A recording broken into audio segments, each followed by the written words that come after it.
je ne crois pas que le problème du mal est insoluble, vous savez. Le problème du mal est insoluble. Si vous ne croyez pas à Dieu, tout est absurde.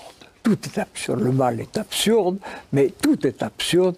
Et vous n'avez même pas la ressource de vous tirer un coup de pistolet dans la tête, puisque ça ne sert à rien. De toute façon, vous allez disparaître. Et rien n'a de sens. Ça me paraît absolument impossible.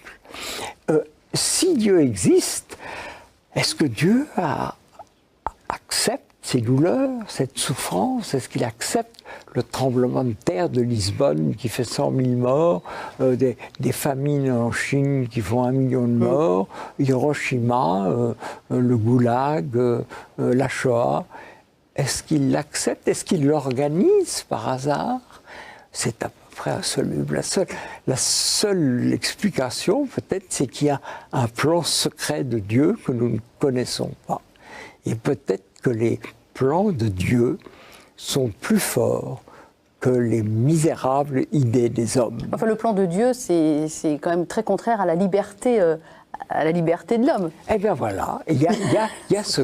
Et vous venez de le dire, et la liberté de l'homme, et le mal. Et ce qui est frappant, c'est que le mal, pendant 13 milliards d'années ou 14 milliards d'années, il n'y a pas de mal. Quand les galaxies, les atomes, il n'y a pas de mal.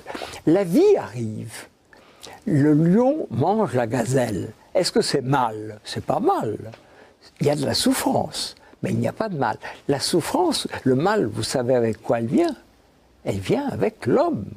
C'est la pensée de l'homme qui est le mal. La pensée nous donne la grandeur, l'amour, la beauté, et le mal.